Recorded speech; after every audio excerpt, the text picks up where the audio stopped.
Oi, gente, boa noite. Eu sou a Ingrid, sou estudante do 4º ano de Psicologia da Unesp Assis. Isa pode se apresentar também. Oi, gente, boa noite. Meu nome é Isadora. Eu sou estudante do quase terceiro ano de Psicologia do campus da Unesp Bauru. A gente faz parte da Frente de Prevenção do Unitaps. E a gente está aqui para bater um papo com vocês, com o Ângelo e a Juliana. Isso, então, eu e a Isadora, nós vamos mediar essa roda de conversa, né, que tem como tema em tempos de individualismo, como o sentimento de pertencimento se relaciona às vivências coletivas. E como a Isadora falou, né, nós temos aqui o Ângelo e a Juliana para conversar um pouco com a gente sobre esse assunto. Podem se apresentar também. Pode? Eu começo? Posso começar, Juliana? Eu me formei em Psicologia na Unesp Bauru. Inclusive, o Ângelo foi um professor. É um prazer estar aqui dividindo essa live com ele. Depois eu fiz mestrado em Psicologia Social na Universidade Federal de São João del Rei, lá numa cidade pequenininha, em Minas Gerais. E trabalhei com o desenvolvimento da personalidade de adolescentes vítimas de violência na família pela sócia histórica. Aí eu terminei e vim para a Unesp Assis. Vim, né? Que eu estou em Bauru, não estou nem em Assis. Mas aí eu voltei para a Unespinha, para Assis, para estudar sobre participação política e a questão da criança e do adolescente dentro desse marco da discussão. E aí, ano passado, eu comecei também um doutorado na Espanha, que também tem a mesma ideia de pesquisar sobre as questões da democracia, da participação política e da questão infanto-juvenil. E aí agora eu também estou aqui como representante da assistência do Unitaps. Então, eu comecei recentemente, sou nova. Então, essa tem sido minha trajetória.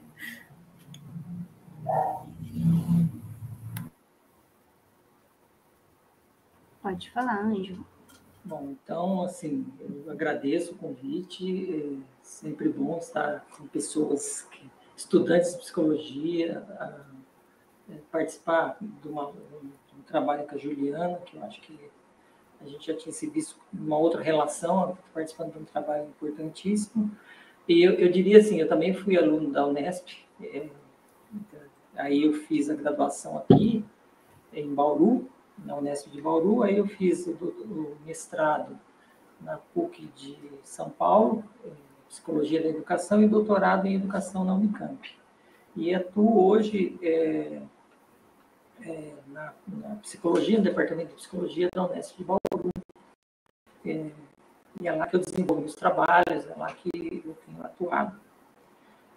Eu não tinha entendido tão bem essa apresentação, e vou fazer uma breve apresentação, muito rápida, só para dizer assim, do lugar de onde eu falo. Assim, que quando eu fui convidado, quer dizer, era um tema que falava sobre individualismo e o contexto atual da pandemia. Quando eu pensei nesse texto, eu penso que essa pandemia tem uma história de 2 anos. E aí eu vou ler o material aqui, porque eu fiz um texto para não fugir muito do tempo que a Isadora me passou, então eu não quero fugir muito. Nessa história de 2 anos que vivemos no Brasil, podemos afirmar que as posições humanas em relação ao tema da pandemia e da saúde, as pessoas que trabalhavam com a socialização do conhecimento, trabalham e lutam para aplicá-lo no cuidado com a população, foram e fomos derrotados, porque são 650.052 pessoas, na última vez que eu observei, pessoas com projetos, com amigos, com filhos, com história para contar, com atuação no mundo, personalidades únicas que não contribuem mais com o nosso país. Foram enterradas com nossa história e nossa riqueza que estava encorpada em cada uma dessas pessoas. Há poucos meses eu fiz uma atividade igual a essa, e eu consultei o número de mortos, eram 614 mil. Nesse curto espaço de tempo, foram 36 pessoas a mais que morreram e que não precisariam morrer. Sabemos que mais uma pessoa de sentimentos, de afetos, de prática humana será o ser humano que irão reduzir ao número de 650.053. É uma pessoa. Com esse mecanismo de número, a gente reduz as pessoas e faz a gente acostumar com a morte. Então, esse tema é muito sério.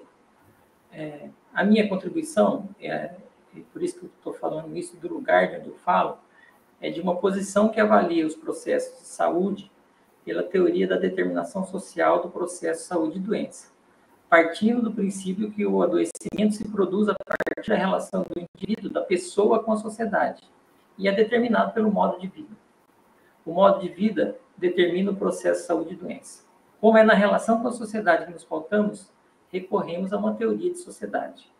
Então, o materialismo histórico dialético é a teoria que nós utilizamos para entender a sociedade. E o elemento organizador dessa teoria é a luta de classes.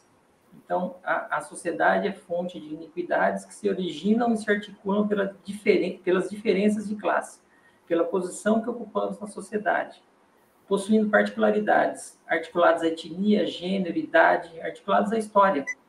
O modo de produzir e reproduzir a vida na sociedade das mercadorias, cujo sentido é o lucro e a acumulação de valor, é adoecedora e despreocupada com a dimensão humana. A sociedade capitalista é um projeto de humanidade fracassado. Tem produzido morte e adoecimento sistematicamente. Tem produzido isso, mas é um projeto de sucesso no sentido de concentração de riqueza. Então, está adaptada a um tipo de sociedade estruturada na hierarquia, que impulsiona a competitividade agressiva, colocando todos contra todos, não representa uma existência saudável, mas expressa o próprio percurso de adoecimento.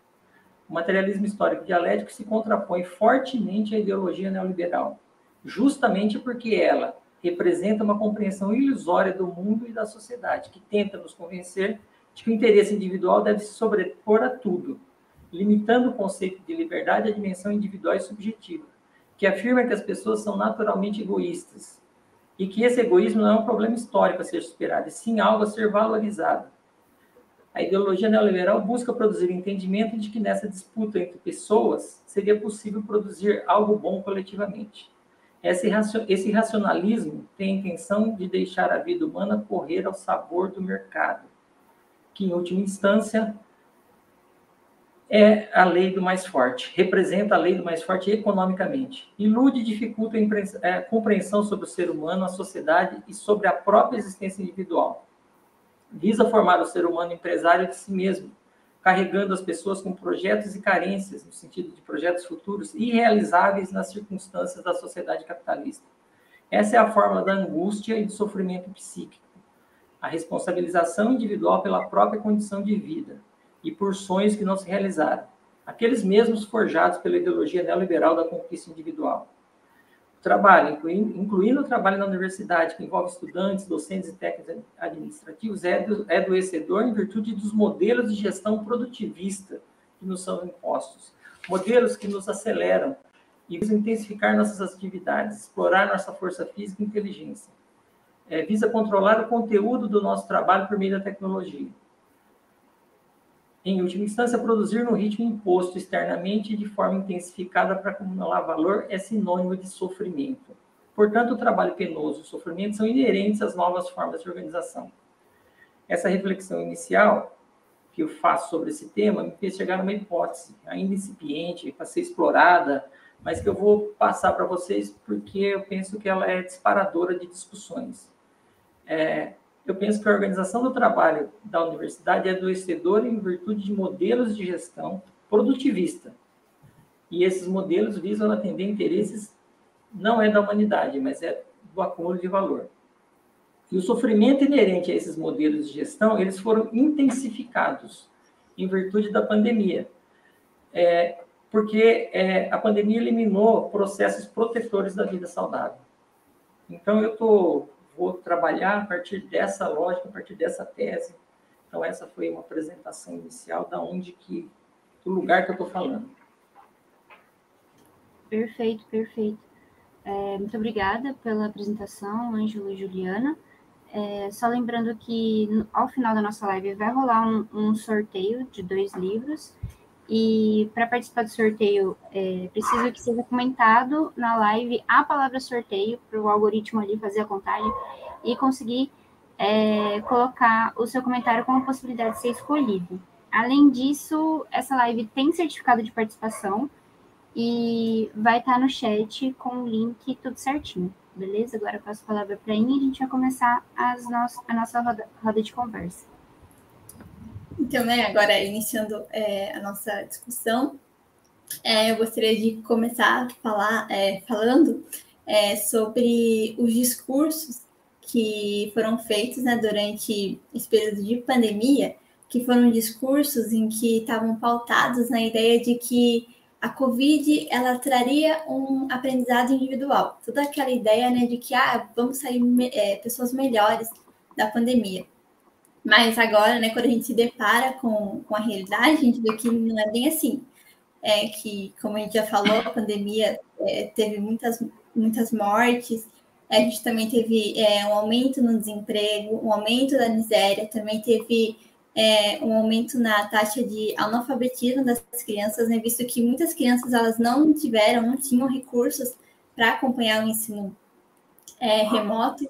Então, a questão que eu queria deixar, né, dentro desse cenário individualista, é como agir de modo que as diferenças que foram agravadas pela pandemia possam ser minimamente reduzidas. Já que a gente começou com primeiro Juliana, depois Ângelo, agora a gente inverte, vamos Ângelo primeiro, depois Juliana, a gente vai fazendo assim a cada pergunta, pode ser? Pode ser. Então, é minha vez. Então, vamos lá. Essa questão do aprendizado, eu penso que, assim, não podemos negar que a pandemia nos deixou alguns aprendizados. Não quer dizer que esses aprendizados foram interessantes. Se a gente for pensar que nesses últimos 2 anos, primeiro a gente viu que teve um descompromisso com um trato e um cuidado específico com a população, se deixou tudo para a última hora, e depois se iniciou no Brasil, a hora que assim, fizeram poucos movimentos para evitar a transmissão e o vírus aqui no Brasil, mas a hora que começou os vírus com bastante atraso, começou a ter uma ação de ouvir algumas coisas dos cientistas que trabalham, que estudam isso, para evitar o desastre. E isso pressupunha o que a gente chama de distanciamento social. E nesse momento, o que a gente viu sistematicamente foi algumas pessoas, nesse momento de crise, verbalizando coisas no sentido de colocar uma falsa dicotomia entre o cuidado com a população e a economia. Então, se colocou uma falsa dicotomia no sentido de faz uma coisa e faz outra, e aí teve uma opção por abandonar o cuidado com a população e foi verbalizado vários vídeos de grandes referências empresariais dizendo que, já que é para morrer, que as pessoas têm que morrer trabalhando. Então, a gente vê que, no final das contas, todo esse movimento de confusão que foi criado em relação à vacina, em relação a tratamento precoce, em relação a remédios que poderiam cuidar, todo esse movimento foi um movimento de encorajar a população a sair para as ruas e fazer a economia girar.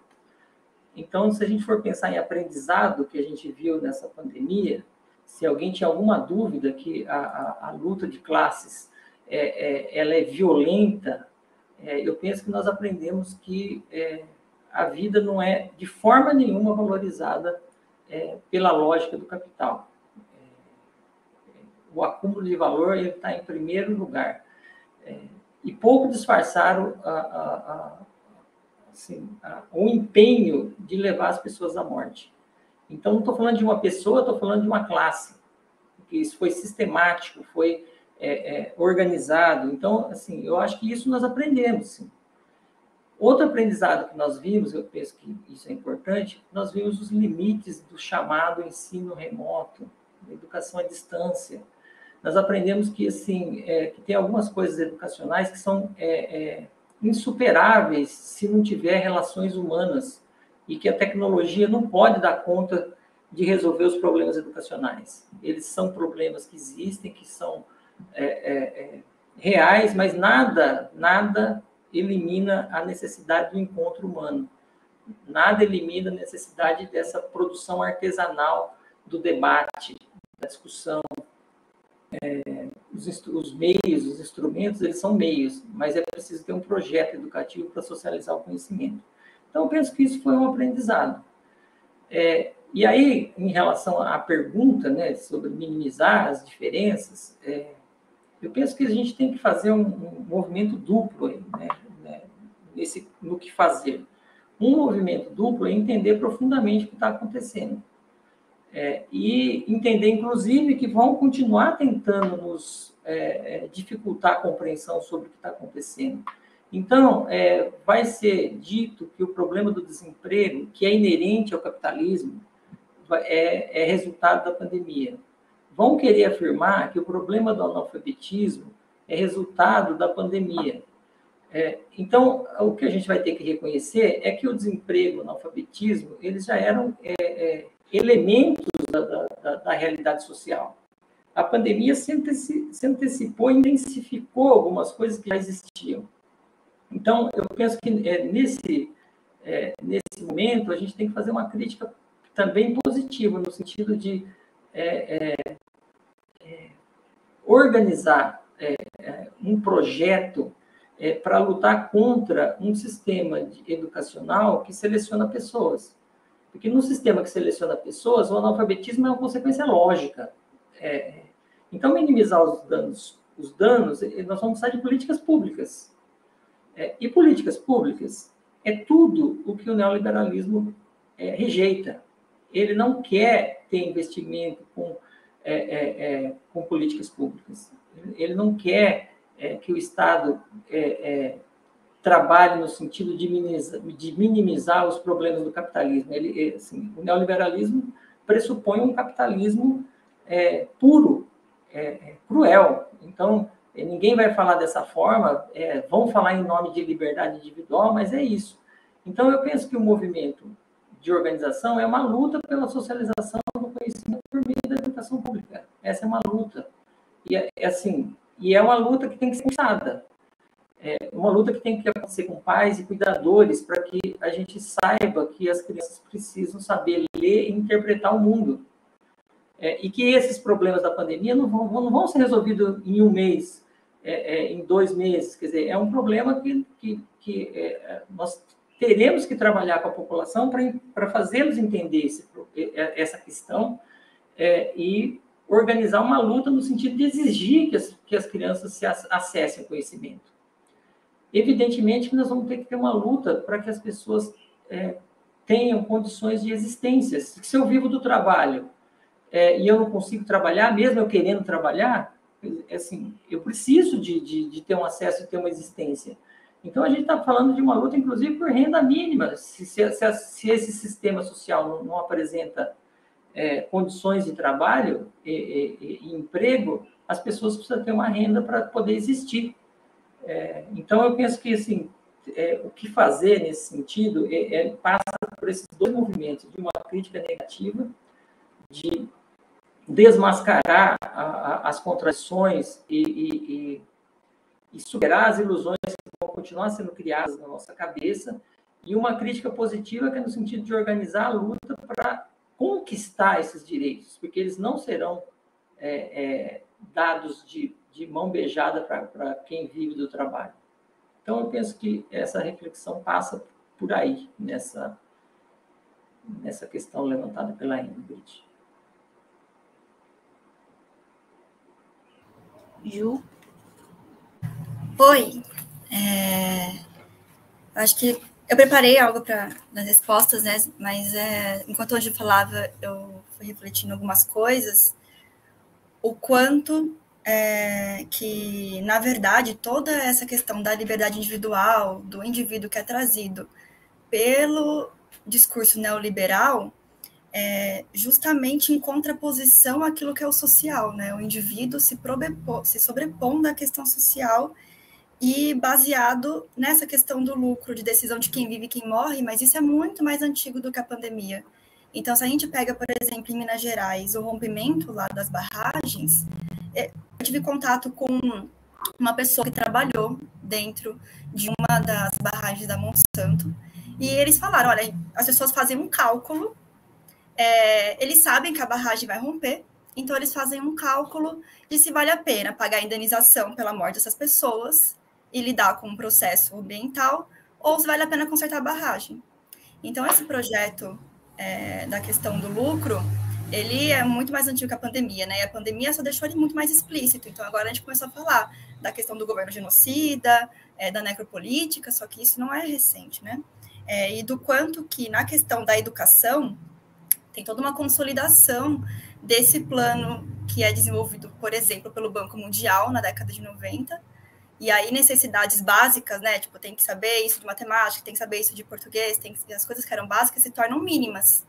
Então, aquele sujeito ele é preparado para viver minimamente, do mínimo, no mundo capitalista. E a escola, ela se torna um espaço de acolhimento para os pobres, né, a escola pública, e não mais de desenvolvimento, não se pensa mais na questão do desenvolvimento humano. Aí também, quando a gente pensa na assistência social, na pandemia também teve essa questão da perda de que muitos assistentes sociais, junto com a equipe de psicólogos, etc., estavam se programando para poder organizar ações menos filantrópicas, menos assistencialistas, que são características históricas da assistência social, e agora na pandemia, por causa de decisões governamentais e a consolidação desse projeto genocida, né, e de miséria da população, as ações voltaram a ser novamente filantrópicas e assistencialistas. Então, a gente teve várias perdas, e como o Ângelo falou, a luta, quando o Estado ele decide algo a favor da classe trabalhadora, é porque a gente lutou por aquilo, né? É resultado de luta. E assim, é ganhar um certo espaço dentro da questão pública, mas perder na implementação. Então, de certa forma, a gente sempre está perdendo, é sempre uma disputa muito longa e muito acirrada. Então, é muito importante, quando a gente está conversando sobre a questão do individualismo, de colocar essa questão política. E também entender que essa lógica neoliberal, ela é internalizada pelo sujeito no seu processo de socialização.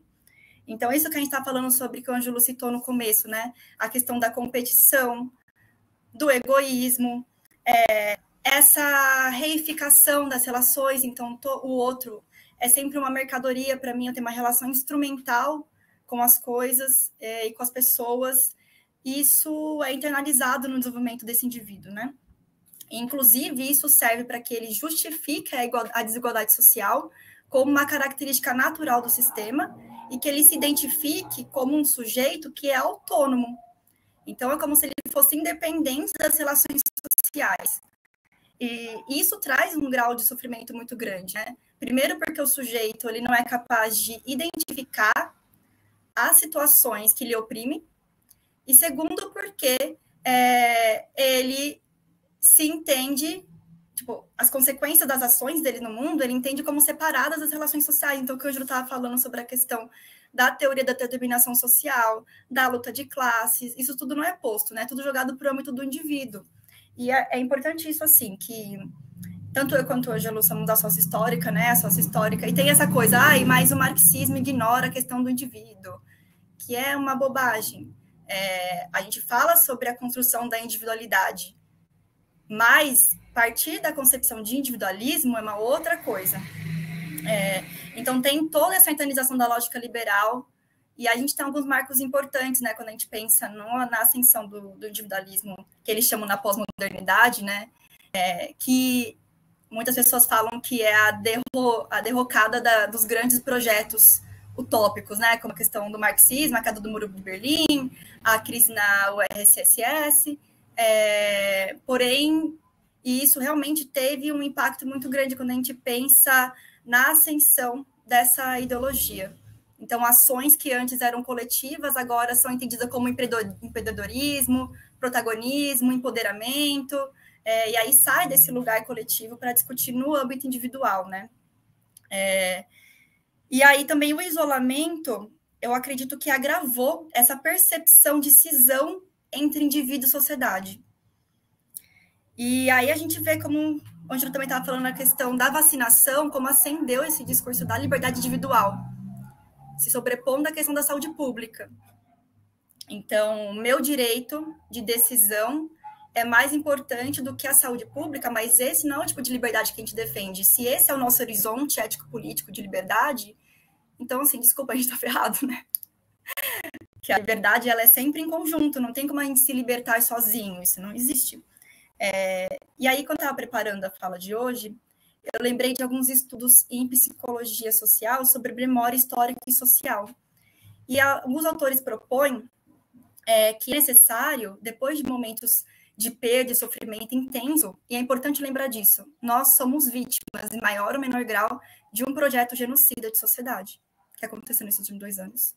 E nós tivemos um sofrimento e uma intensidade de perdas muito grande, os números que o Ângelo trouxe, muito grande. Cada pessoa que morreu era filho de alguém, pai de alguém, irmão de alguém, que tinha projetos, que tinha expectativas, e esses autores, eles propõem que, por exemplo, no caso das ditaduras, a gente tem a Comissão da Verdade, que é um momento muito importante. A gente teve algo um pouco parecido, que foi a questão da CPI, só que isso não teve um desdobramento depois, né? Então, a questão é que cai no silenciamento, e na contramão disso, quando a gente pensa na memória histórica e social, é a questão de manter isso que a gente viveu vivo, né?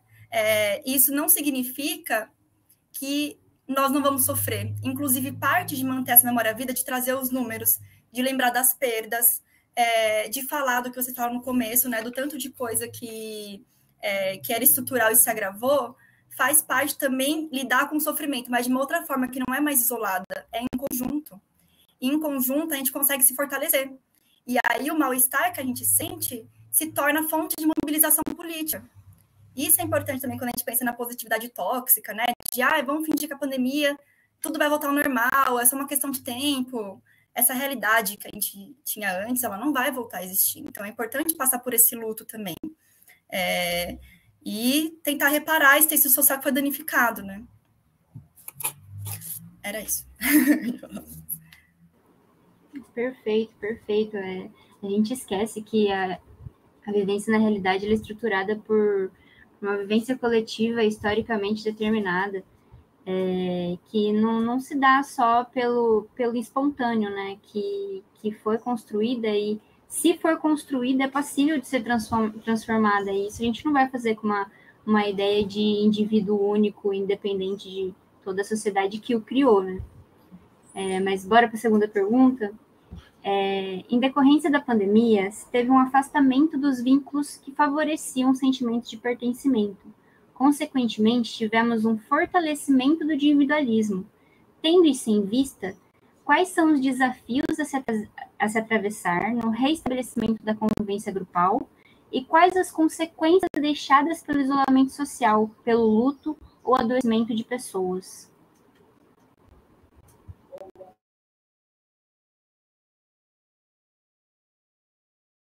Quem é que fala? Agora é você, Ju. Tá. É uma grande fala, né? Quando eu vi essa pergunta, tem 2 partes, né? A primeira é a questão do desafio de restabelecer a convivência grupal. E eu fiquei pensando que a gente está discutindo individualismo, mas a problemática do desafio é muito anterior até a questão do individualismo, que é um processo de readaptação a voltar ao presencial. Então, vamos lembrar que até pouco tempo atrás, inclusive para muitas pessoas até hoje, conviver socialmente queria dizer adoecimento. Então, eu tinha a possibilidade de adoecer alguém, de estar adoecido fisicamente, né, pelo Covid. Então, a gente se afastou de familiares, a gente se afastou de amigos, a gente se afastou, inclusive, dos nossos papéis sociais, que tiveram que ser reestruturados. Então, ser aluno não era mais ir para a faculdade, se perdeu a experiência com o campus. E a gente sabe que ser universitário, a formação universitária vai muito além do que o contato da sala de aula, né? Não é só chegar na Unesp, ou seja, na faculdade que as pessoas fazem, entrar, aprender e ir embora. Ser universitário é uma formação muito mais rica do que isso. A gente teve o afastamento. Quando eu estava escrevendo isso, eu fiquei pensando, né? Quando a gente pensa na figura da avó, por exemplo, pelo menos para mim, tá muito relacionado a ser um bom neto, ir na casa da avó, ver a avó, abraçar a avó, e de repente ser um bom neto era ficar distante dos avós, né? Não abraçar, não tocar, não chegar perto.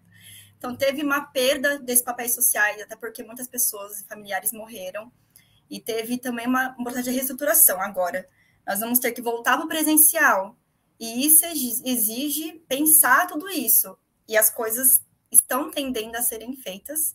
Eu estou observando as universidades de uma forma muito abrupta, para que o nosso psiquismo e nossa organização material possa acompanhar.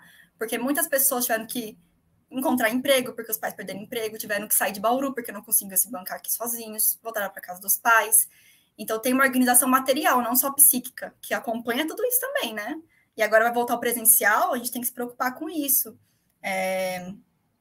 E aí, na segunda parte da pergunta sobre a profundidade que esse adoecimento, esse luto vai nos deixar, eu acho que isso ainda está por ser identificado, porque ainda é uma coisa recente.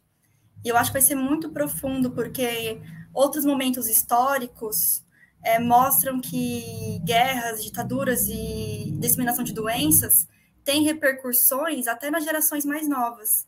E tem um filme muito interessante que fala um pouco sobre isso, não sei se vocês conhecem, Teta Assustada. Chama Teta Assustada.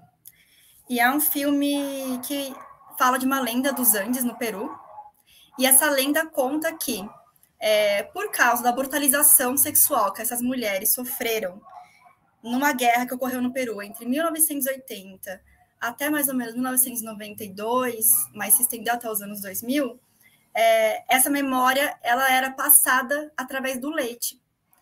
Então, as gerações mais novas de mulheres, elas nasciam com medo também de serem estupradas, de serem brutalizadas sexualmente.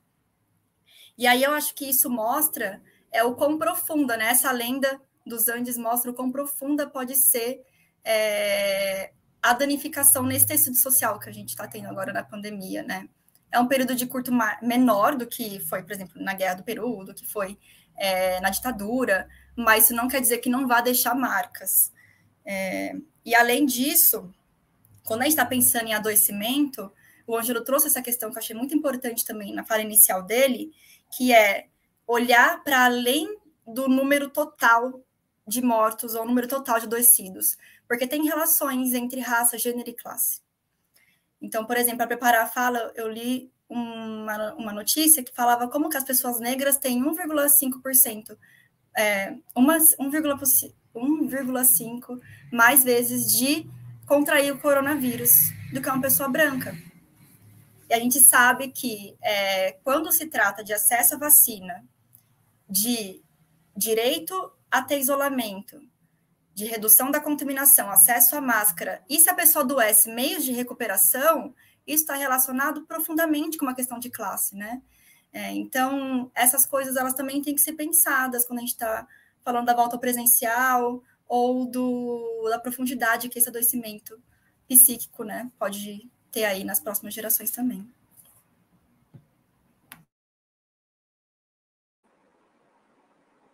Minha vez? Muito que eu tinha pensado em falar, a Juliana já adiantou.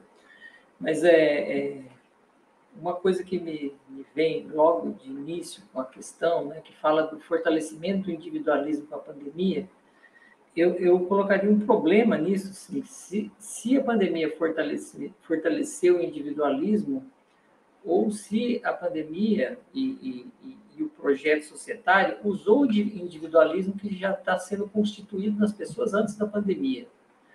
Porque quando a gente pensa nisso, e o exemplo que a Juliana trouxe das pessoas acharem que elas podem decidir por elas mesmas se usa máscara, se não usa máscara, quer dizer, não tendo nenhuma empatia com a sociedade, não tendo nenhum compromisso com a sociedade, isso era uma coisa já constituída.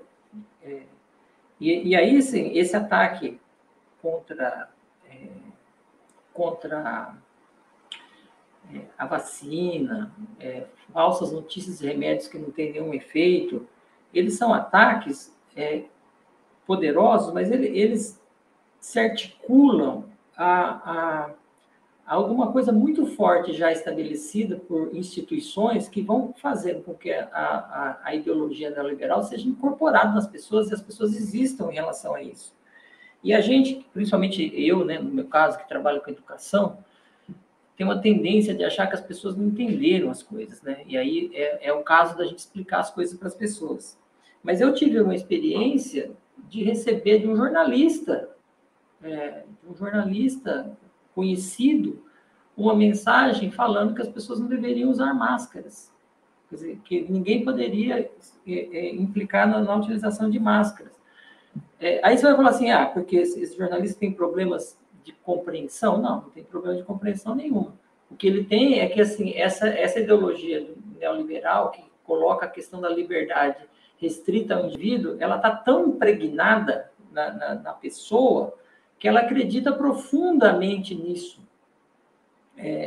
Não é um desvio moral, ela acha que isso é a liberdade. Quer dizer, então tem uma parcialidade na compreensão que não consegue se colocar num ponto de vista para além de si mesmo.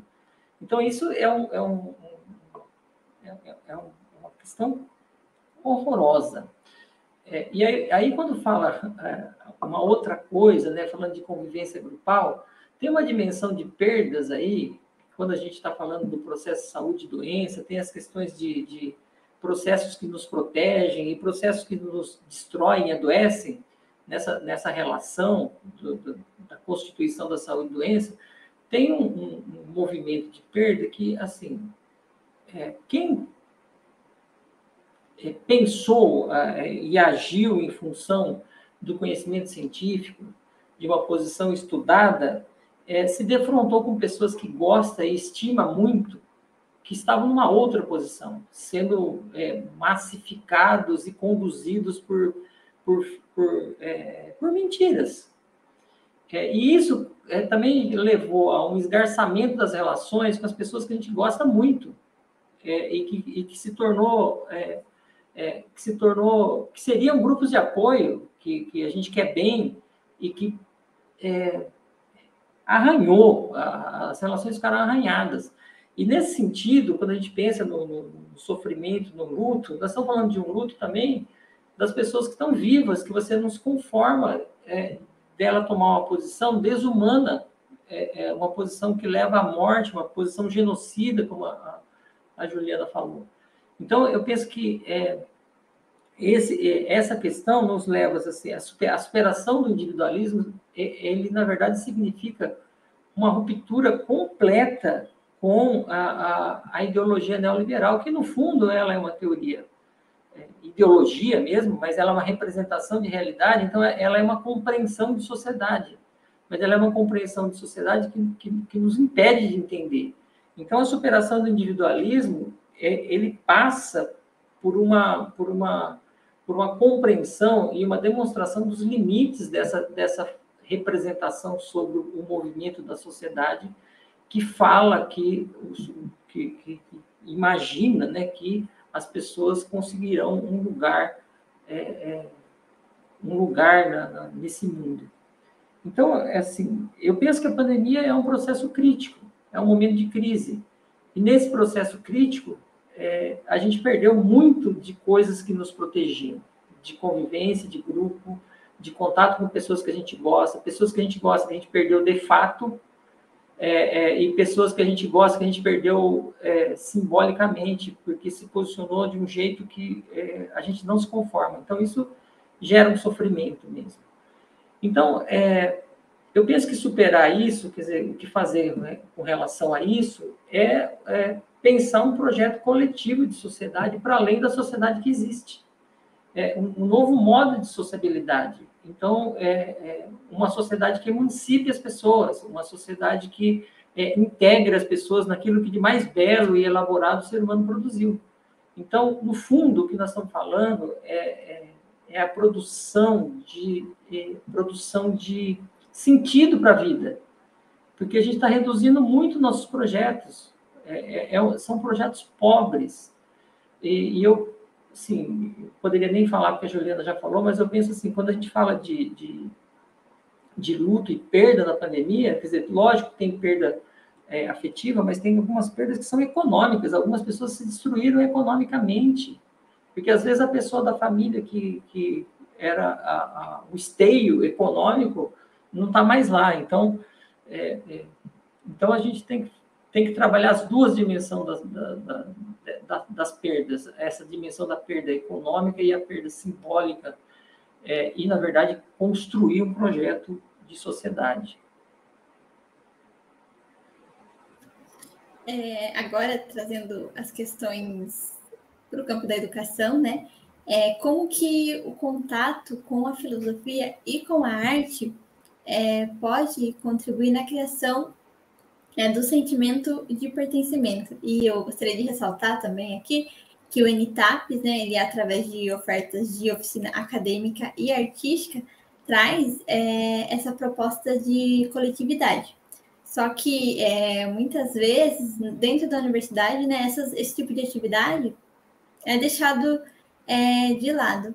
E a questão que eu queria colocar, né, é como que a inserção em grupos, para além da sala de aula, pode, então, contribuir para a promoção de bem-estar dentro da sala de aula e também fora. Então, o Índio começa. Vai ser difícil eu resumir essa reflexão, mas eu vou procurar ser breve. Bom, a primeira parte da questão é a questão da educação e da socialização da arte, da filosofia, da educação sistemática. Então, eu penso que eu trato as produções artísticas, científicas, filosóficas, enquanto reflexos da realidade. E são reflexos da realidade produzidos a partir de um conhecimento sistemático. Então, a necessidade da educação é fazer com que as pessoas se integrem e se relacionem com esses conhecimentos sistemáticos e os incorporem. Façam que esses conhecimentos sejam seus. E a ciência faz com que a gente consiga decifrar a realidade das suas contradições, superar a aparência da realidade, entender o que está por trás da realidade. E isso demanda esforço. E, evidentemente, que a arte é um outro reflexo da realidade, que ele funciona de um jeito diferente, mas ela também é reveladora, e ela coloca o próprio ser humano nas suas contradições enquanto elemento central de pensamento. Então, a arte é uma espécie de autoconsciência humana. Então, portanto, a socialização desses meios culturais produzidos pelo ser humano, para que eles existam na pessoa e funcionem na pessoa para ela entender e agir na realidade, é uma tarefa histórica que a gente luta em várias frentes para conseguir. Agora, em relação à pergunta das oficinas, eu acho isso importantíssima, mas eu quis destacar o seguinte, porque a gente está falando de grupo fora da sala de aula. Eu penso que a gente tem que falar de grupo fora da sala de aula, sim, mas a gente não pode perder de vista uma outra coisa, que dentro da sala de aula, nós estamos lá com pessoas, e eu acho que o desafio que nós temos é que esse grupo de pessoas dentro de uma sala de aula, ele seja um grupo de pessoas que se transforme num grupo, que as pessoas se identifiquem com algo comum, que as pessoas se vinculem em uma atividade comum para produzir algo no espaço da sala de aula. Porque o desafio que está posto é assim, como que no espaço da sala de aula, que é o lugar onde a gente vai ter contato com teoria, com arte, com filosofia, quer dizer, como que esse espaço da sala de aula ele pode ser construído de uma maneira em que ele se torne um espaço vivo, que ele se torne um espaço de vida, de debate, de relações humanas. E por que eu estou destacando isso? Porque, veja, se eu estou pensando num espaço fora da sala de aula, que eu vou chamar de humanizador, o espaço dentro da sala de aula, ele não pode ser competitivo, ele não pode ser hierárquico, ele não pode ser um espaço que anule o sujeito. Então, eu penso que essa luta no interior da sala de aula, para fazer com que ela cumpra uma função de fazer as pessoas se vincularem com o conhecimento de uma forma viva, para que elas produzam a partir desses conhecimentos, que elas entendam o mundo a partir desses conhecimentos, é um desafio A gente não pode se omitir imaginando que vai ter um lugar fora do espaço da sala de aula, quer dizer, aqui então a sala de aula já está perdida, então fora da sala de aula a gente vai arrumar um lugar bacana de relações humanas. Eu penso que não, eu penso que a luta tem que começar dentro da sala de aula. Não tenho dúvidas que precisa ter um movimento que extrapole a sala de aula, uma luta coletiva, e se a gente for pensar dentro da ideologia neoliberal, é sistemático e é interno a essa ideologia o ataque às organizações trabalhadoras. E eu vejo os estudantes como trabalhadores em processo de formação. Quer dizer, é um ataque a toda forma de organização e é uma espécie de demonização. Então, eu penso que esses espaços fora da sala de aula, eles têm que ser um espaço mesmo que supere concorrência, disputa, individualismo, mas que tenha uma visão de mundo politizada, que organize defesas coletivas, no sentido de defender condições de trabalho para que os professores possam ensinar bem, defenda condições de trabalho para que o aluno não precise fazer um bico de garçom para poder estudar. Tem lutas que extrapolam, quer dizer, porque se a gente for pensar socialmente, é uma burrice se trabalhar uma educação pública e daí a pessoa não poder se dedicar ao estudo porque ele está trabalhando para conseguir existir. Quer dizer, então tem várias lutas coletivas que extrapolam a sala de aula e penso que essas pautas concretas, eu penso que essas propostas de reunir as pessoas, elas são propostas fundamentais. Então, a gente tem que reunir dentro da sala de aula também, fora da sala de aula, mas a gente tem que reunir para ter um projeto a partir de lutas comuns. Essa a minha posição em relação a essa questão que foi levantada. E desculpa se extrapolei o tempo.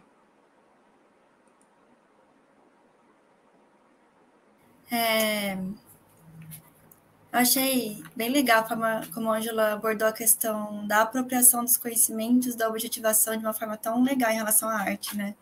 E tão simples de entender, assim.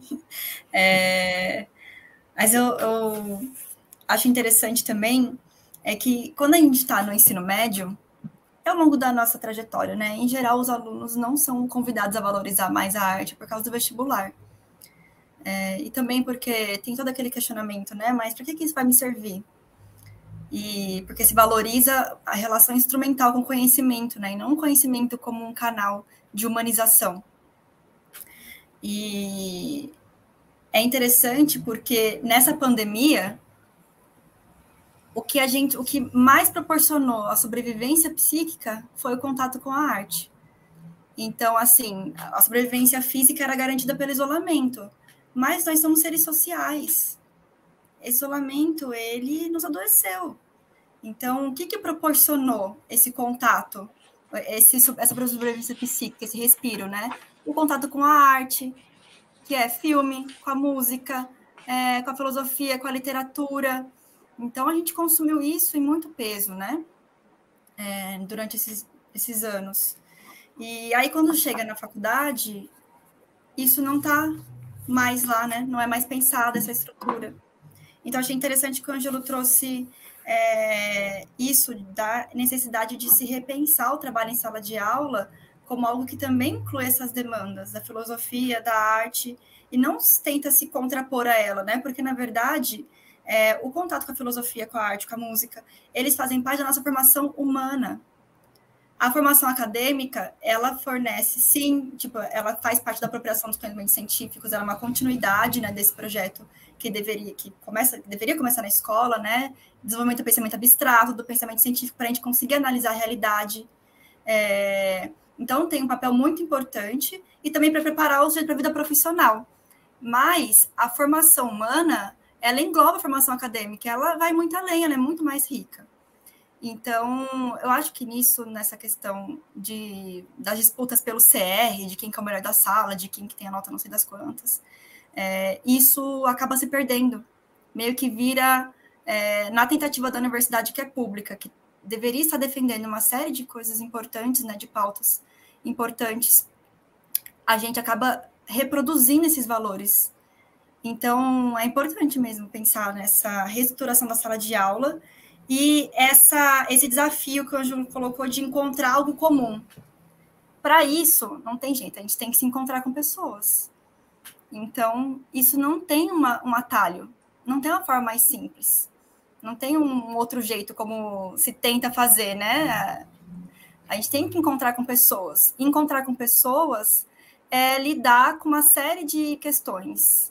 Uma delas, por exemplo, o embate político, o desenvolvimento argumentativo, o mal-estar de ter que lidar com o debate, um certo desgaste. Mas a gente também ganha muito de tentar produzir isso juntos. Então, eu acho que os ganhos, eles são muito maiores do que os desgastes que a gente passa. E essa importância de, nesse movimento, identificar essas contradições, né? Que a arte proporciona. Então, se vocês digitarem no Google rapidamente, arte pandemia, vocês vão ver várias obras de arte que foram produzidas durante a pandemia e que falam sobre isolamento, falam sobre as mortes, falam sobre as liberdades individuais. E muitos sujeitos, porque a arte traduz muitas coisas que a gente não consegue nomear numa única palavra, que a gente dispara discussões, debates importantes, sabe? Então, eu acho que a arte ela é imprescindível para a discussão que a gente faz. E quando a gente está pensando no NTAPs, né, que oferece oficinas artísticas e acadêmicas, eu acho também esse espaço seguro de troca, porque é um espaço mediado. Se a gente pensa nas organizações estudantis, nas organizações de trabalhadores, não é um espaço mediado por um psicólogo que está lá tentando, né? É uma coisa mais... As pessoas estão se encontrando para debater um tema, mas esse é um espaço um pouco mais seguro, um pouco mais tranquilo. Eu acho que é um bom lugar para começar, procurar grupos assim. E a arte, ela está muito relacionada com a criatividade. E exercer a criatividade não é só... É uma expressão do sujeito, né? O sujeito subjetivo através da arte, mas ela também é necessária para que a gente possa resolver problemas. Então, quando o Ângelo falou, por exemplo, a gente tem que construir um projeto de sociedade. Essa construção envolve pensar para além do capitalismo. Eu faço a crítica ao capitalismo, mas eu preciso ir além, eu preciso construir um projeto. Isso é repensar tudo, repensar a arquitetura, repensar a moda, repensar a alimentação, repensar uma série de coisas que estão envolvidas com o pensamento criativo na resolução desses problemas. Então, e para os problemas cotidianos também, né? Tudo bem, a gente não vai ter uma revolução amanhã, a gente vai construir esse projeto. Mas nossos problemas cotidianos, eles também são resolvidos até a parte da criatividade, né? Então, é isso, essa ampliação da visão de mundo, ela está muito relacionada com o contato com essas dimensões que só como o ensino tem sido organizado desde a nossa educação infantil, não é uma coisa nova na universidade, não proporciona, não faz com que a gente vá além. Então, é importante que o aluno ele se procure grupos assim. Se não for no NTAPs, se não tiver na sala de aula, que seja outros também. Muito importante desenvolver esses espaços protetivos coletivos, né? E, além disso, o neoliberalismo estrutura os indivíduos de uma forma que a gente busca sempre pela utilidade das coisas. É uma utilidade, assim, espontânea não, uma utilidade momentânea. Isso vai servir para a minha vida, isso vai fazer eu ganhar dinheiro. Parece que toda a vivência ela é resumida a isso, sabe? E quando a gente entende que a literatura e a arte, a filosofia, ela tem a capacidade de desenvolver uma complexidade muito maior que expande até as possibilidades de vida, mano, é outra visão, sabe? Isso é libertador. É aprisionante porque a forma que a gente vive hoje não possibilita isso, mas é libertador porque abre outros caminhos. Isso é o mais bacana. E, gente, não se preocupa com o horário. Vamos embora para a noite adentro. Brincadeira, agora bora outra questão. Muitas das atividades cotidianas são fomentadas de maneira individual, como o tempo livre sustentado por redes sociais e as intensas vivências fora da convivência coletiva. Como a existência de espaços físicos coletivos e sua vivência, tais como praças, quadras esportivas e parques, são, além de fatores promotores de saúde mental, fatores de aumento do sentimento de pertencimento? Quais os problemas no planejamento das cidades que não preconizam a construção desses espaços? Sou eu, Ângelo? Sou eu de novo? É você, Ju. Desculpa, gente, eu me perco. Só para fechar o que a Isadora tinha falado, eu lembrei que teve algum momento do doutorado que a gente estudou em uma disciplina sobre a construção da universidade no Brasil. E é interessante porque a USP ela foi pensada a partir do modelo francês de universidade, que antigamente era assim, a formação, as artes e as ciências humanas é o coração da universidade, porque ela que tende a produzir uma ciência livre e desinteressada. O que é essa ciência livre e desinteressada, né? É aquela que não tem uma relação utilitarista com a realidade. Então, por exemplo, do que me serve no imediato um estudo sobre uma obra específica do Dostoiévski? Mas é o que a gente estava falando, né? Essa questão da formação humana, ela é muito mais rica do que o contato imediato com a realidade, né? Então, isso é importante. Aí, sobre essa pergunta que vocês me fizeram, eu acho que o planejamento do território, ele é pensado no lucro. Então, se a gente vê em Bauru, é assustador sair por Bauru. Você sai, você observa onde tem as coisas. Se você voltar dali a uns meses no mesmo lugar, se tinha um terreno baldio, vai virar um prédio. Tudo vira empreendimento imobiliário. Por quê? Será que é porque tem tanta gente assim para morar? Será que... E tanta gente morando na rua? E tem tanta gente assim para morar? O que está acontecendo, né? Porque é o que dá dinheiro. E se a gente pega os parques, então o Horto Florestal, que a gente tem aqui em Bauru, o Bosque da Comunidade, eu tenho certeza que cada um que está assistindo essa live vai poder identificar um movimento semelhante na respectiva cidade que vive. Se a gente observa os parques, eles estão cada vez mais abandonados. É uma luta para conseguir um financiamento. E muitas vezes são os moradores da cidade que vão lá fazer a manutenção. Então, essa questão dos locais públicos abandonados, eu acho que a pandemia foi uma justificativa para intensificar a privatização de atividades que antes eram públicas. Teve um momento da pandemia em Bauru, eu falo de Bauru porque é a cidade que eu tenho mais contato, né? Que era permitido ir ao shopping, ir ao restaurante, mas não podia ir no Horto Florestal, que é um espaço aberto. Por quê, né? Se a gente pensa no carnaval também, perfeito proibir o carnaval de rua. Né? A gente não está no momento que a gente está podendo aglomerar desse nível. Porém, as festas privadas foram proibidas? Não, foram permitidas, autorizadas. Então, tem toda a discussão da privatização, do que é público utilizado para ficar cada vez mais no âmbito privado. E o espaço público ele é importante porque no nosso sistema, que a gente vive nesse momento, que é o capitalismo, o espaço público é um dos únicos lugares que a gente consegue desenvolver a noção de nós. Então, é o lugar que te convida a desenvolver essa dimensão com a nossa genericidade, né? Com o que a gente estava conversando sobre organização política, que a gente identifica. Olha, isso aqui não está legal. O que você acha? Eu também venho aqui todo dia, não está legal. Então, é um primeiro contato mais imediato que a gente tem com essa dimensão do nós. Muitas vezes anterior ao próprio desenvolvimento político, né? Nesse sentido consciente, estou dizendo. Porque esse primeiro momento já é político. E, então, é problemático. Eu acho que se evidencia também o quanto que o planejamento urbano ele tinha que ser pensado de forma interdisciplinar.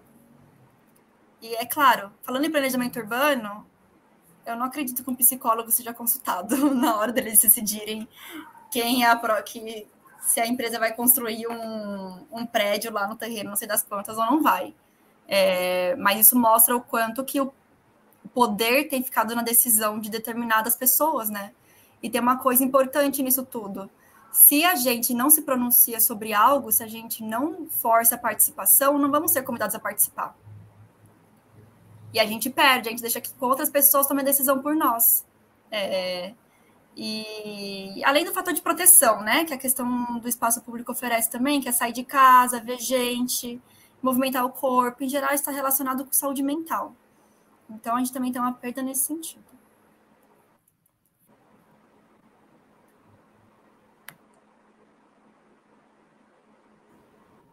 Pode falar, Ângelo. Minha vez. Né? Então, eu vou seguir. Bom, essa pergunta fala sobre as atividades cotidianas fomentadas de maneira individual, fala de tempo livre. E aí, eu fiquei pensando sobre isso, eu imagino assim, os espaços, não é que eles não são pensados e deixam de considerar os encontros coletivos. Na verdade, pelo contrário, os espaços eles são construídos para evitar os encontros. Então, a gente está vivendo a expressão da luta, que a gente chama da luta da atenção, da luta de classes, ela se expressa nas produções e nas construções. Se você sair por aí, a gente está vivendo cercado. A gente se acostumou a ver aquelas serpentinas que parecem aqueles lugares de guerra para você não atravessar de um lugar para outro. A gente se acostumou com aquilo. Então, assim, é um mundo privatizado. Cada um cerca seu espaço e luta com unhas e dentes por esse espaço, querendo ser o proprietário desse lugarzinho. Então, a questão é bem ampla, assim. E aí você pode imaginar assim, então, se construir espaços coletivos, isso vai se resolver? Eu penso que só a construção do espaço coletivo não vai resolver. O que vai resolver é o processo de luta pelos espaços coletivos. Quer dizer, é esse conteúdo político da luta para conquistar um espaço que também vai politizando o que fazer com esse espaço. Como agir nesse espaço, como trabalhar coletivamente com esse espaço. Então, eu imagino assim, que a questão da promoção da saúde aí não é o espaço por si mesmo, mas, no fundo, quer dizer, é a luta pela produção de um espaço. E vou dar um exemplo simples, assim, tem lugares que as pessoas querem fechar, sei lá, o departamento para ninguém poder entrar. Aí, assim, é uma disputa entre pessoas, mas que tá no espaço. Aí o aluno não pode entrar, tem que apertar a campainha. E tem uma disputa para deixar aquela porta sempre aberta. Então, é esse movimento que está em jogo. E eu estou falando um exemplo pequeno, mas esse movimento está nas coisas grandes também. Então, eu penso que isso é importante a gente ter em mente, assim. Essa ideia do sentimento do aumento de pertencimento, ele vai vir por essa implicação das pessoas com uma luta comum e coletiva. Muito mais do que pelo espaço em si mesmo. Não que os espaços não sejam importantes. Eles são importantes, eles têm que ser planejados, evidentemente. Com certeza, nós temos um monte de gente que pensa e planeja esses espaços de uma forma rica, mas o que está em jogo é o movimento para que esses espaços existam na nossa existência. Para que a gente supere a ideia das cercas, do cercadinho, do isolamento, do ensimesmamento das coisas. Então, e aí, quando fala das coisas cotidianas, eu sempre vejo na minha cabeça a dimensão do cotidiano, em cima de uma autora que chama Heller, que ela meio que caracteriza o cotidiano. O cotidiano, ele é heterogêneo, ele implica velocidade, ele implica atender várias coisas, ele se relaciona a não se implicar profundamente com nada, ele ser ágil. E eu penso que os espaços que a gente tem que lutar são para esses espaços não cotidianos. E aí, os espaços não cotidianos é onde se expressa a arte, a ciência, a filosofia. E aí eu falo arte de um jeito bem amplo mesmo. Quer dizer, a Ju falou da literatura, mas eu estou falando da arte de um autocontrole do próprio corpo, a questão da expressão corporal, a expressão de criar alguma coisa, de colocar um problema a partir da nossa própria cultura, na forma da poesia, da produção de um mural que organiza as pessoas na luta para produzir um lugar bonito, aonde foi feito e programado para ser feio e escondido. Então, esse movimento, ele é um movimento assim, necessário e lindo quando acontece, porque as pessoas se implicam. E as pessoas querem um lugar para estar junto. E a extrema-direita já descobriu isso. E o que a extrema-direita está fazendo? Ela está colocando essas pessoas que querem um lugar de ter junto, querem uma identificação, e estão colocando conteúdos fascistas, conteúdos antidemocráticos, mas a pessoa se sente integrante de uma coisa maior, e ela se sente se comunicando. Então, eu penso que essa questão é muito importante, assim, porque as pessoas estão dentro de lugares, às vezes, coletivos, mas com conteúdos alienados e alienantes, desumanizadores, que embrutecem as pessoas. Então, tem coletivos de tiro, de arma, de violência, de ataque homossexual, estão organizados coletivamente. Então, a nossa tarefa urgente e imediata é pensar esses espaços coletivos, disputar esses espaços coletivos contra essas posições que são conservadoras e fascistoides, e lutar por isso, inclusive dentro da universidade, para que tenha espaço de convivência. Mas era isso que eu queria comentar nessa questão. Perfeito. Carol está me falando aqui que não temos perguntas do público, sem problema, só para avisar que essa nossa última...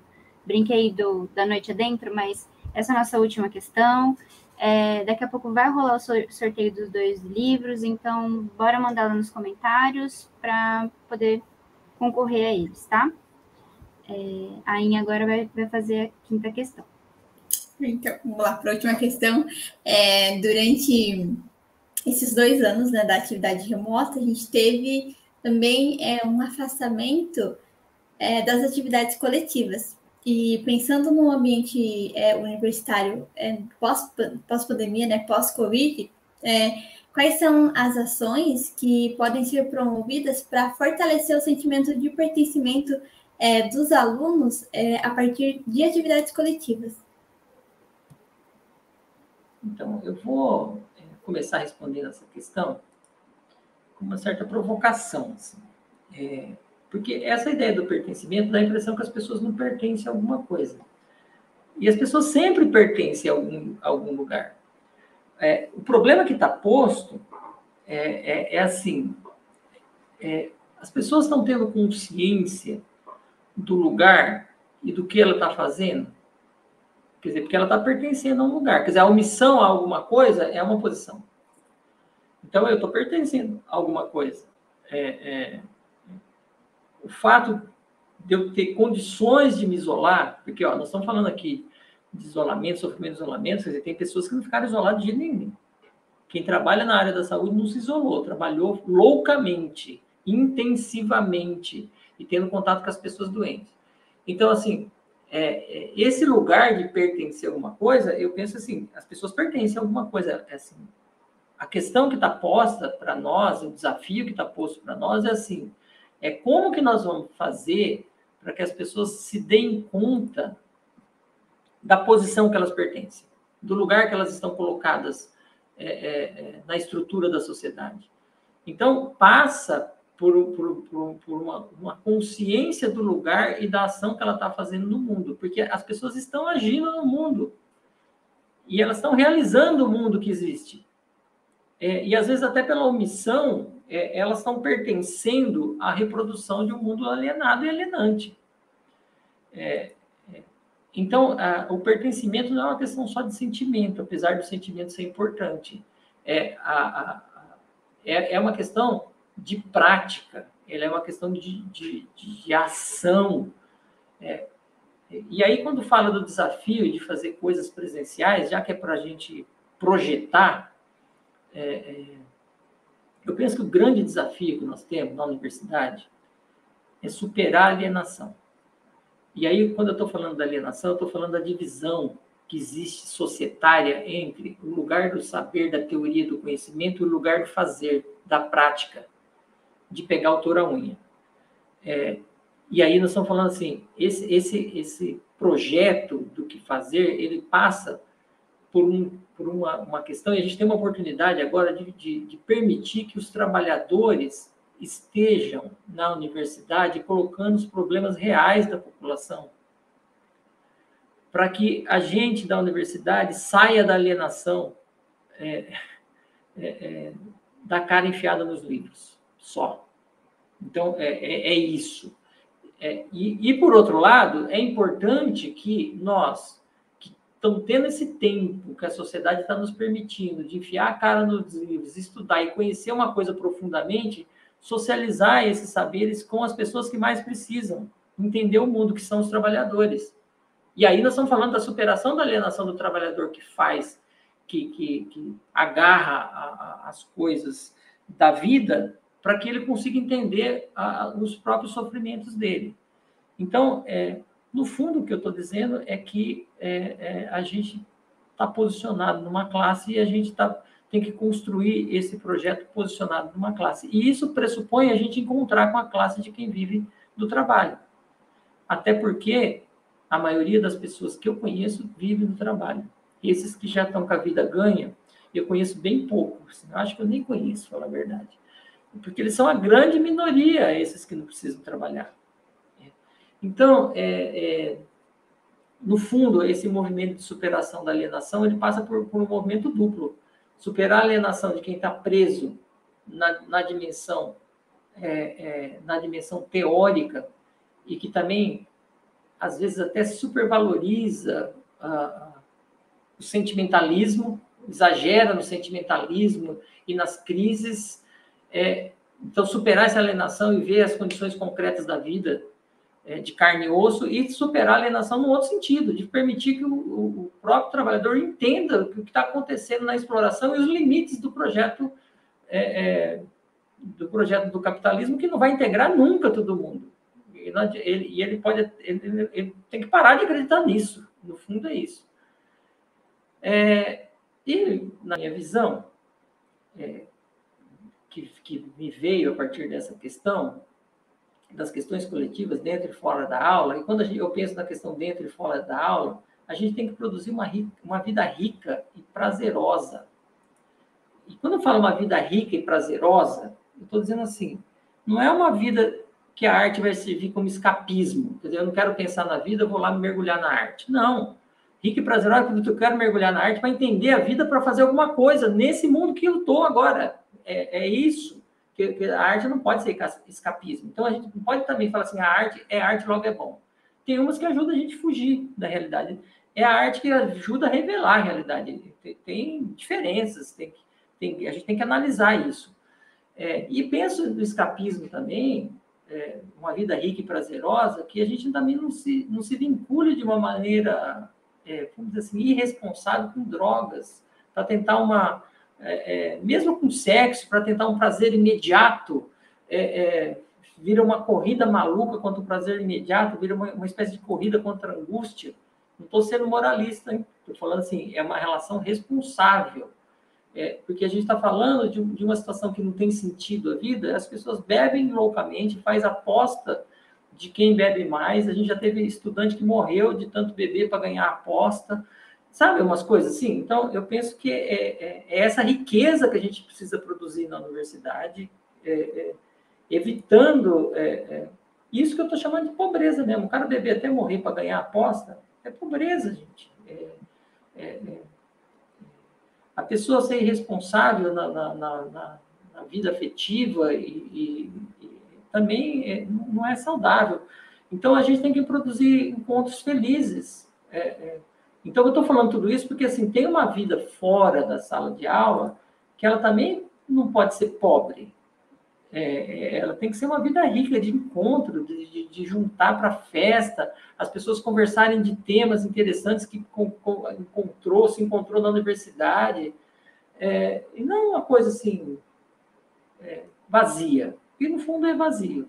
Então, eu penso que o desafio nosso é imenso, mas a oportunidade que a gente está tendo agora com essa acreditação da extensão é uma oportunidade única de trazer a população para dentro da universidade.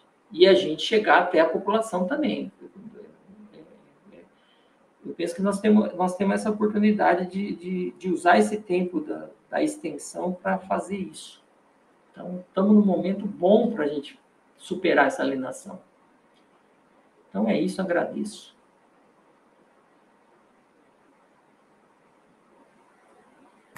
Tá esperando a moto passar. Então, nossa. Não sei se vocês conseguem ouvir. Vocês ouvem o barulho que tá aqui na rua?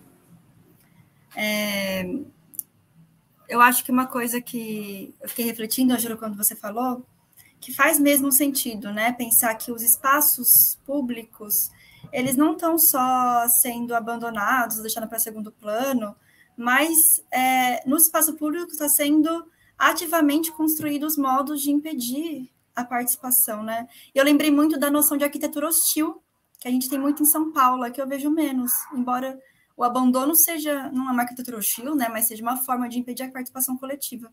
Mas em São Paulo tem arquitetura hostil. Então, nos bancos, né, as pessoas para sentarem na praça, não tem como as pessoas deitarem, para impedir que o morador de rua não consiga conviver naquele espaço, não consiga deitar naquele lugar. E tem outros lugares que tem coisa pontuda, né, que é para impedir que a pessoa sente ali. Então, assim, os espaços públicos, eles estão realmente cada vez mais privatizados, né, e muito mais do que como tinha essa ideia de vou construir um muro para poder manter as pessoas fora do meu espaço. É pior do que isso, é mais grave do que isso, né? Que é justamente essa produção que impede as pessoas de estarem no espaço público. Então, ela vai muito além dos muros privados, né? E aí eu também lembrei, enquanto o Ângelo falava, da importância da ocupação. Então, a ocupação como um ato político. Quando eu estava na Unesp, teve várias greves, né? E uma das greves teve a ocupação da reitoria. E aquilo é muito importante, mas a gente pode pensar também na ocupação dos secundaristas, e teve também em 2015, e o quanto que essa ocupação, não só como mero hábito como mera atividade de habitar um espaço público, né? Mas de ter um sentido político para estar lá, que é você conseguir transformar aquele lugar, e aí sim a questão do pertencimento fica muito mais interessante, no lugar que é meu também, e que é nosso também. E por isso que eu estou ocupando, porque eu quero conquistar esse espaço como nosso. E aí um ambiente que antes talvez eu me sentia estranhado, alienado, excluído, marginalizado, agora eu vou fazer ser meu. E a gente vai discutir para que isso seja nosso. Então, eu acho que a ocupação como ato político é muito importante.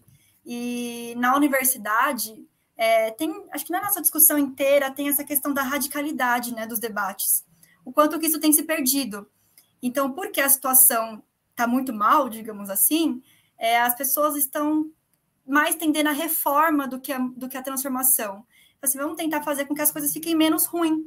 Isso volta para aquela primeira pergunta da minimização, né? As coisas estão muito ruins, as coisas têm que estar menos ruins. E aí é importante, sim, porque a gente tem que ter um respiro, gente. A gente tem que ter um pouco de qualidade de vida. Não é possível, né? Tem pessoas que não estão conseguindo, cada vez mais as pessoas estão afundadas na miséria. Então, não é só uma questão de, eu não consigo comprar tal coisa. Assim, eu não consigo comprar o básico, o arroz, tá R$17, entende? Então, mas também a gente não pode perder de vista o que nós queremos de transformação da realidade, né?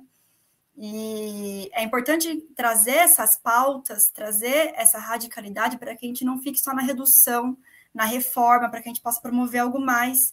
E esses espaços de ocupação com um senso político, e que a arte, inclusive, tem um papel muito relevante nessa mobilização, faz com que a gente possa desenvolver esse pertencimento. E esse senso de identidade grupal que não é automático. Não é porque eu estou num lugar que automaticamente eu pertenço a ele, né? Não é porque eu estou num grupo que automaticamente eu pertenço a ele. Tem todo o desenvolvimento de uma identidade com aquele grupo. Tem outros processos que são mais complexos, porque pertencer e se sentir membro de algo envolve mais camadas do que só o cotidiano imediato. E eu acho também que, quando a gente está falando da questão do pertencimento, a gente tem um grande desafio aí, que as aulas da Unesp vão voltar, assim como muitas faculdades estão voltando. Tem alunos que entraram nessas universidades que nunca pisaram na faculdade. Eles pertencem? Porque eles são alunos matriculados, será que automaticamente eles pertencem a essa universidade? Então, como que isso vai ser realizado? Como que essa socialização vai ser feita? Isso está sendo pensado? Se sim, por quem? Quem que está tomando a decisão sobre isso? Se não, por quê?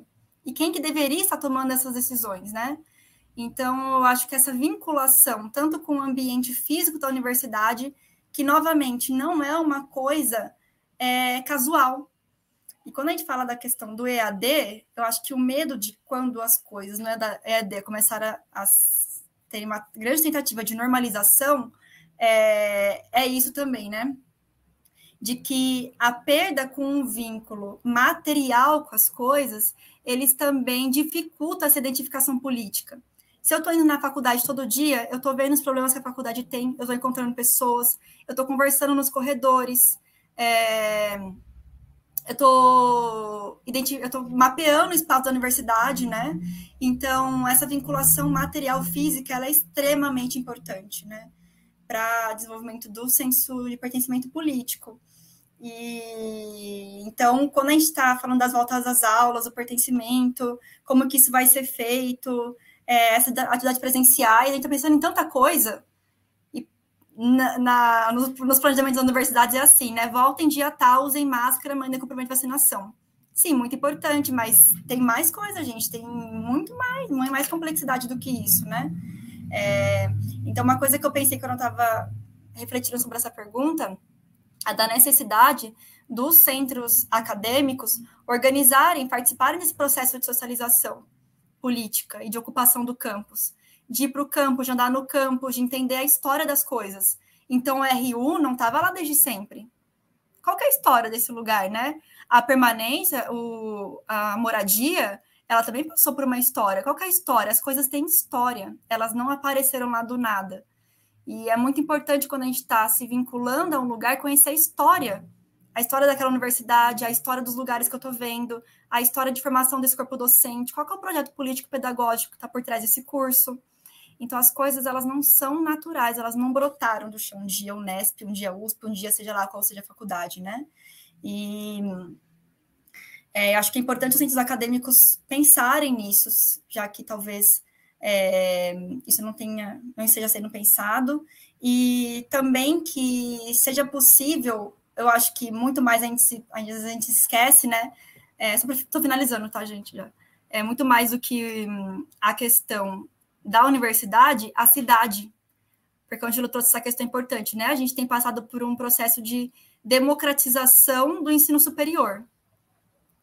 Agora isso tem chegado na pós-graduação, porque antes essa discussão não chegava na pós. Então, assim, as pessoas conseguiam entrar na graduação, na melhor das hipóteses, mas os trabalhadores, essas pessoas negras, indígenas, fazem parte da minoria, elas não estavam chegando na pós-graduação. E agora isso tem começado a mudar. Então, essas pessoas estão chegando aí na graduação,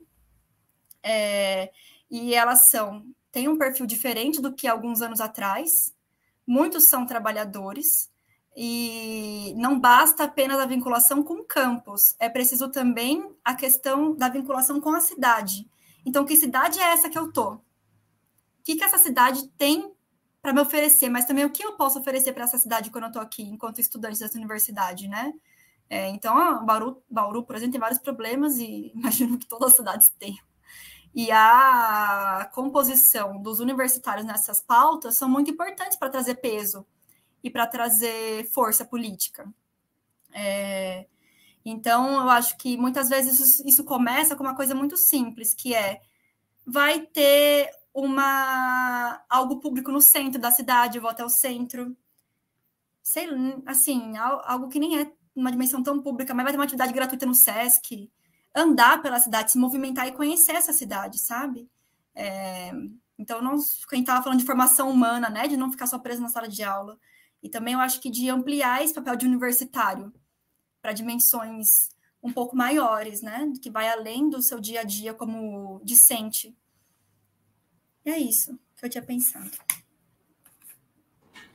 Perfeito, perfeito. Agora a Carol vai colocar o sorteio para acontecer, né? Então, torcendo aí para todo mundo que está querendo participar, conseguiu participar. Eu queria agradecer muito a presença do Ângelo e da Juliana. Eu estou muito feliz com essa live, gente, de verdade. Desculpa a batucada aqui em casa. E dizer que é muito importante a gente estar nesse espaço, mesmo remotamente, sabe? Isso dá uma esperança para a gente seguir nos nossos dias. Eu queria agradecer ao Unitaps por abrir esse espaço para a gente poder conversar sobre essas coisas e agradecer a presença de todo mundo. Desculpa pelo horário, galera, deu uma atrasadinha, mas acho que valeu a pena. É isso, gente. Só aguardar um pouquinho o resultado do sorteio. Já 2 ganhadores, hein?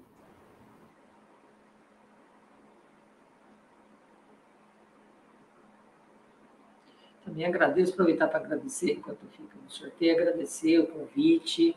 O tema fez pensar bastante, então essa é a vantagem da gente ser convidado. Você se obriga a pensar em umas coisas que não necessariamente você pensaria, né? Então, agradeço muito, obrigado pelo convite. Gostei muito de participar com a Juliana, não conhecia a Ingrid, a Isadora eu estou vendo sempre, então só agradecer mesmo a oportunidade. Valeu mesmo. Gostei muito de estar aqui também. Muito obrigada pelo convite, gente. Eu acho interessante que a gente consiga se organizar para fazer discussões como essa, e quem sabe presencialmente daqui a um tempo, né? Não só por ver as carinhas nesse quadradinho pequeno. E foi muito legal estar com você, Ângelo, e acho que é um espaço, não só que a gente está comunicando algo, mas a gente está aprendendo quando a gente está debatendo também, né? Então foi muito legal estar aqui com vocês. Beleza, gente. O sorteio foi feito, então a história extraordinária ficou para o Luiz Felipe Rodrigues Gambardelha, acho que é assim, Luiz, que fala seu nome, não sei. E o Urupês ficou para Edmilson Alves dos Santos Júnior. A gente vai entrar em contato com os sorteados através do e-mail que foi exposto no certificado, no formulário de certificado, tá bom? Muito obrigada, gente. Tchau, tchau. Até mais. Tchau, gente. Até. Tchau!